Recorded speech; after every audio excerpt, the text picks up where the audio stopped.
যেমনটা জানাচ্ছিলাম যে গণভোটের রায় বাস্তবায়নের দাবিতে জাতীয় নাগরিক পার্টি এনসিপির জাতীয় কনভেনশন আজ কাকরাইলে আইডিবি ভবনে আছেন সহকর্মী শেখর আজাদ। এনসিপির জাতীয় কনভেনশনের খবর জানতে সরাসরি যুক্ত হচ্ছে তার সঙ্গে। শেখর, কি অবস্থা দেখতে পাচ্ছেন? আমন্ত্রিত অতিথিরা সেখানে উপস্থিত হয়েছে কিনা, এবং আজকে যে 5টি সেশনের কথা বলা হয়েছে আলাদা আলাদা, সেগুলো নিয়ে কখন আলোচনা শুরু হবে বিস্তারিত জানাবেন।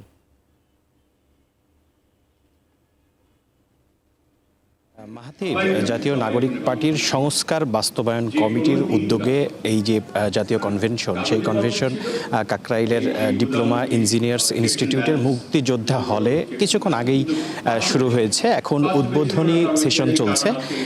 উদ্বোধনী সেশনে একদম শুরুতেই আজকে সারা দিনব্যাপী যেই হচ্ছে কনভেনশন, সেই কনভেনশনটি আসলে 4টি ভাগে ভাগ করা হয়েছে।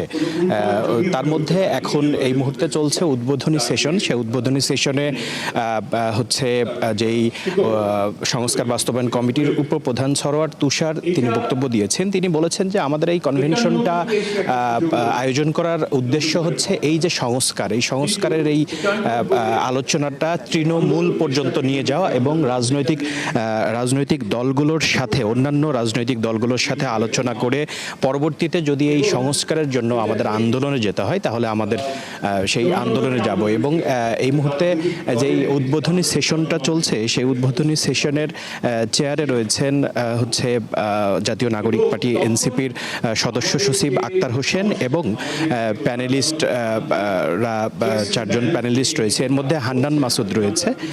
হান্নান মাসুদ কিছুক্ষণ আগেই বক্তব্য দিয়েছেন। তিনি যেই বিষয়টা আসলে আলোচনা করেছেন, তিনি বলছেন যে এই যে অন্তর্বর্তীকালীন সরকারের জারি করার যে অধ্যাদেশগুলো, সেই অধ্যাদেশগুলোর মধ্যে মানে যেই অধ্যাদেশগুলো আসলে সরকারের ক্ষমতাকে দীর্ঘায়িত করবে সেই অধ্যাদেশগুলো আসলে মেনে নেওয়া হয়েছে, কিন্তু যেই অধ্যাদেশগুলো আসলে সরকারের ক্ষমতাকে হচ্ছে জবাবদিহিতার আওতায় আনবে সেই অধ্যাদেশগুলো আসলে বাতিল করা হয়েছে।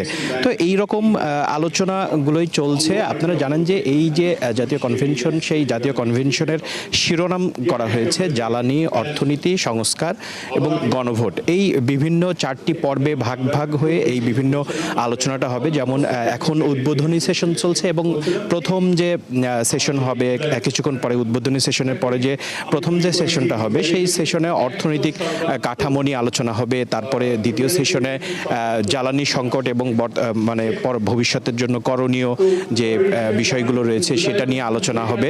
এবং হচ্ছে তৃতীয় সেশন সেটা মানবাধিকার এবং হচ্ছে বাক স্বাধীনতার উপর হবে। এবং সর্বশেষ জুলাই যে গণভোট, সেই গণভোটের উপর যে 4র্থ সেশন হবে। তার মানে আজকে সারা দিনব্যাপী যেই হচ্ছে কনভেনশন, সেই কনভেনশনের এই মুহূর্তে উদ্বোধনী সেশন চলছে এবং এটা সারা দিনব্যাপী চলবে।